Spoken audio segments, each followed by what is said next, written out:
I have come here and reached my old parish here, and it was quite an enlightening experience, and deeply touching and mind-boggling.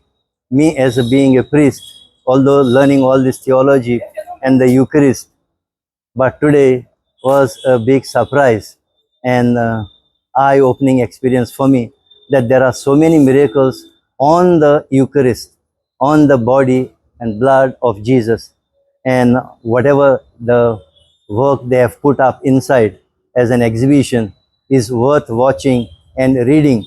And my only deep pain is that I'm going with a little regret that I couldn't read, which are there so many things and so many miracles which are there.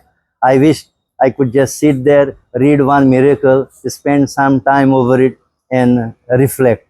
And I wish all other visitors here, please do make a point to visit, because it is rich, theologically rich, it is religiously enlightening and mind-boggling. Make a point to visit.